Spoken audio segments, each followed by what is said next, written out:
दोस्तों नमस्कार।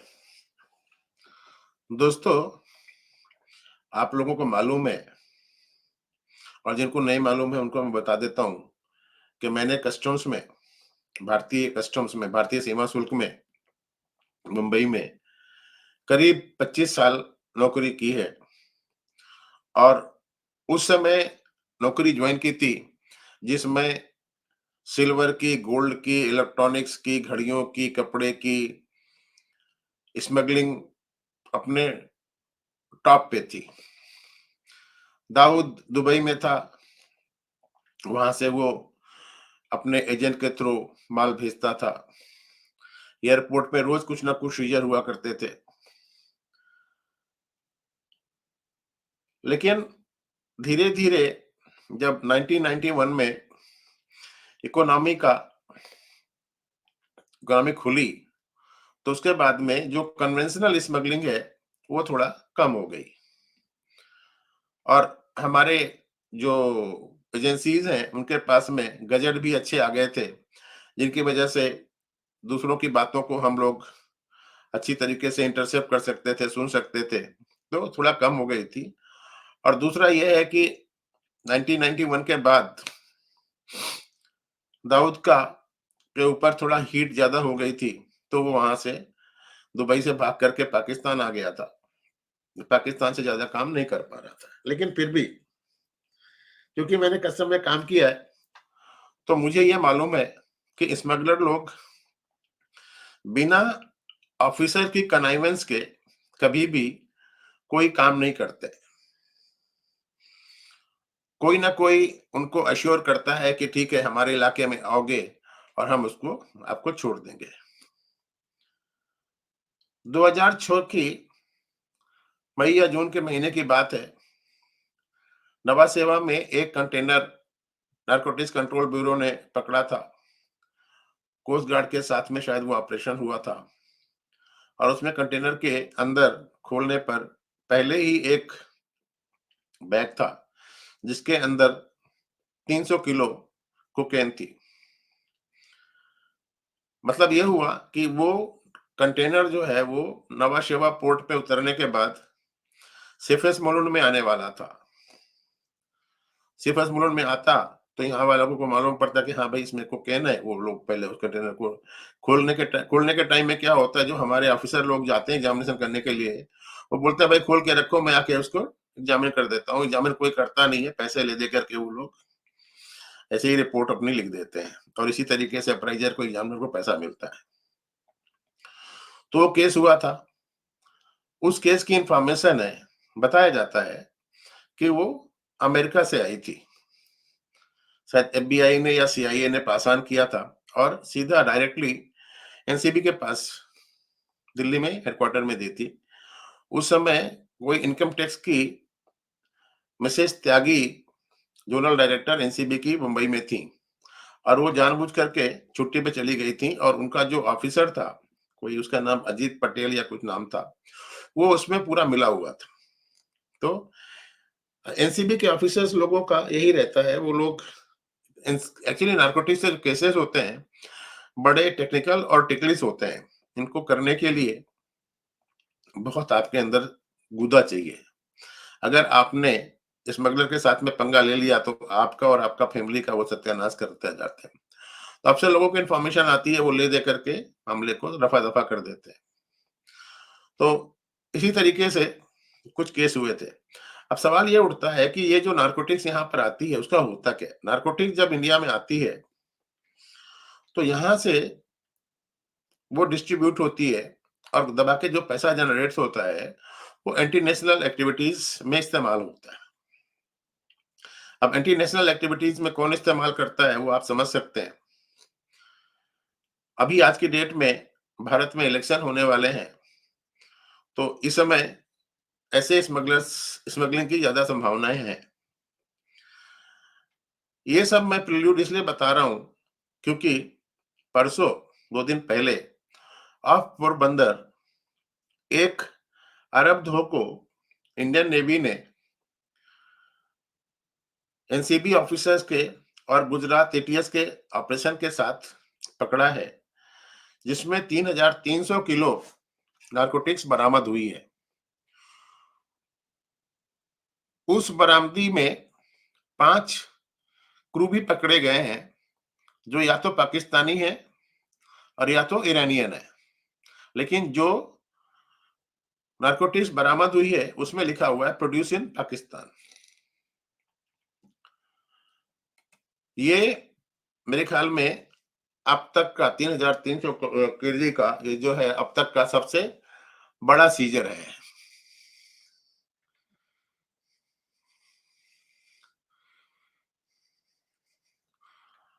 अब ये है कि ये अगर इतनी ज्यादा हिम्मत कर करके और हिंदुस्तान में लेकर के आ रहे थे, तो पक्की बात है यहाँ पर कोई उनका रिसीवर भी होगा।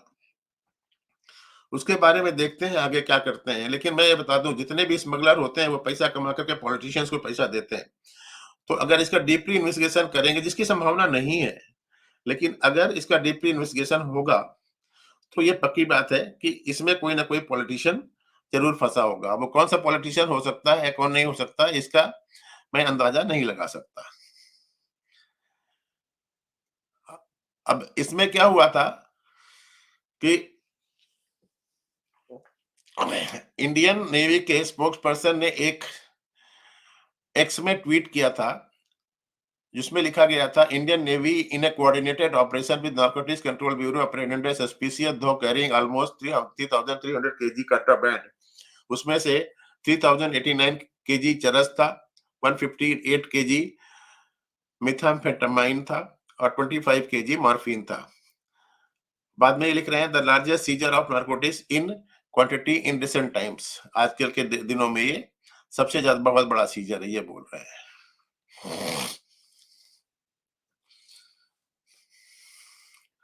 इंडिया टुडे की रिपोर्ट के हिसाब से इस सीजर की वैल्यू करीब 2,000 करोड़ रुपया है ग्लोबल मार्केट में। अब होता क्या है, नारकोटिक्स तो कुछ तो यहाँ पर ज्यादा कंज्यूम नहीं होती, लेकिन यहाँ से फिर धीरे धीरे पैकेट में लोग बाग वेस्ट वेस्ट में भेजना शुरू कर देते हैं। अमेरिका जाती है, ब्रिटेन जाती है, जर्मनी जाती है, यूरोप पे।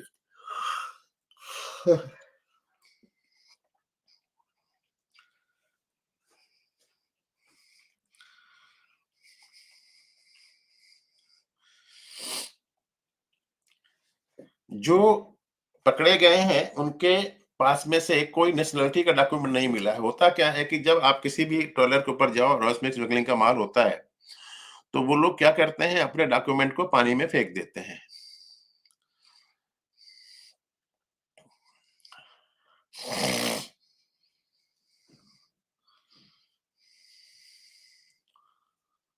अमित शाह को बड़ी खुशी हुई थी। अमित शाह ने इसमें एक ट्वीट मारा था।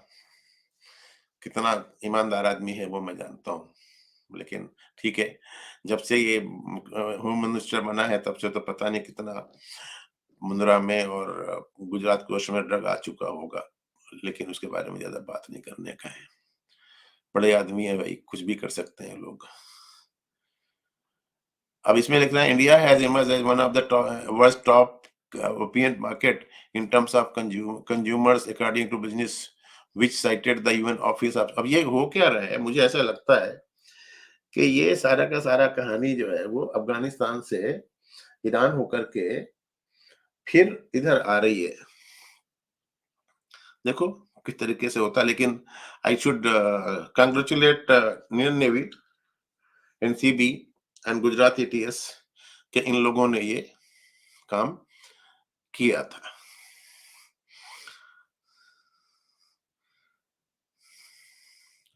इसमें क्या लिखा है, the report state that Gujarat was the third worst state in terms of drug overdose death, with Punjab and Himachal Pradesh leading the nation in opioid consumption. Under this subject, the government has launched a comprehensive program.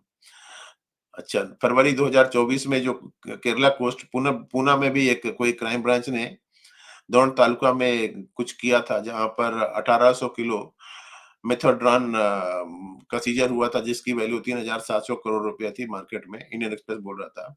मई 2023 में at least 2,500 kilogram of highly pure methamphetamine was known as crystal meth worth 15,000 crore were seized from a huge vessel of Kerala by Navy and NCB as per Manorama. As a result of the narcotic bust, the Pakistan nationals was arrested.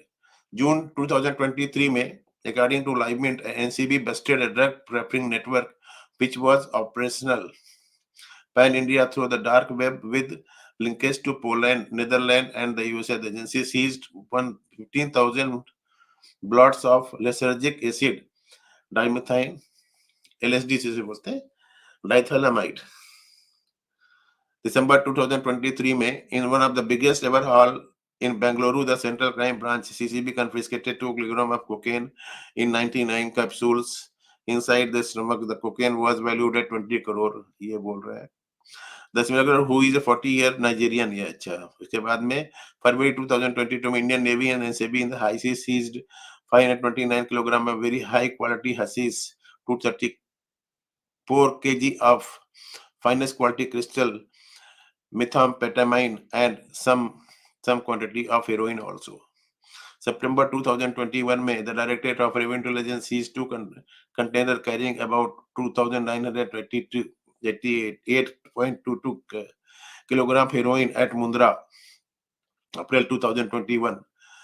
According to Hindu, the Indian Navy seized 300 kg of narcotics worth from a fishing vessel in the Arabian Sea, INS Suvarna. तो ये सारे के सारे बवाल चल रहे हैं. अब मैं आपको कुछ इनके फोटो दिखा देता हूं. आपको फोटो दिखा देता हूं इनके.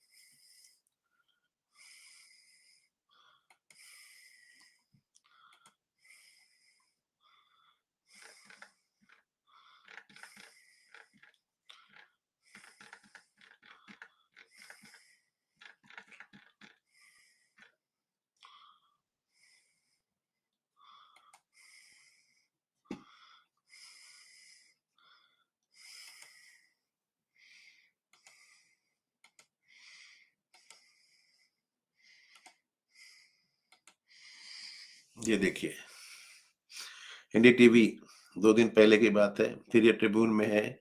ये पांचों खड़े हुए हैं शायद. इसमें 6, कोई इसमें शायद नार्कोटिक्स वाला भी कोई होगा. 6 लोग खड़े हुए हैं.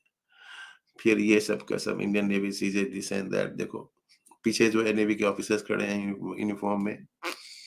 सारे के सारे लोग देखो. ये 5 बैठे हैं. देखो ये 5 लोग बैठे हैं. ये है, ये सारा का सारा मामला है. तो देखें, कम से कम कुछ भी हो, हमारे देश में पैसा कमाने के लिए तो लोग बाग किसी भी हद तक जा सकते हैं और कुछ भी कर सकते हैं. लेकिन हमें इन जाबाजों का, जो अपनी जान पे खेल करके इन ऐसी एक्टिविटीज को स्टिकटल करते हैं, उनका धन्यवाद देना चाहिए. लेकिन साथ में उन पॉलिटिशियंस का, उन ब्यूरोक्रेट का जो ऐसी चीजों को बढ़ावा देते हैं, उनको पहचान करके उनका बाइकआउट करना चाहिए या उनको रिपोर्ट करके एजेंसीज को बता देना चाहिए. तो ये एक ऐसा समाचार था जिसको भी शायद मीडिया नहीं दिखाएगा, क्योंकि वो तो चुनाव के चक्कर में बिजी हैं, टीआरपी के चक्कर में बिजी हैं. एक दूसरा वो जब शाम के टाइम में 5 बजे से लेकर के 10 बजे तक मुर्गा लड़ाते रहते हैं, सिर्फ डिबेट करते रहते हैं.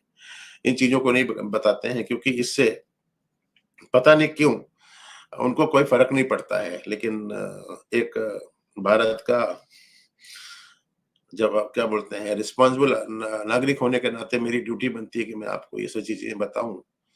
तो इसलिए मैंने ये समाचार कहीं से देखा, पढ़ा और उसको आपके सामने लेकर के आ रहा हूं. ऐसे ही कुछ और खबरें लेकर के आऊंगा, उनका एनालिसिस करूंगा. अगर आपको ये वीडियो अच्छा लगा है तो आप इसको लाइक करें, शेयर करें, चैनल को सब्सक्राइब करें, मेंबरशिप भी ले लें और नेक्स्ट वीडियो पाने के लिए बेल बटन दबा दें, जिससे कि आपको अगले वीडियो की सूचना अग्रिम मिल जाए. मिलते हैं अगले वीडियो में किसी और इश्यू के साथ. तब तक के लिए नमस्कार, धन्यवाद.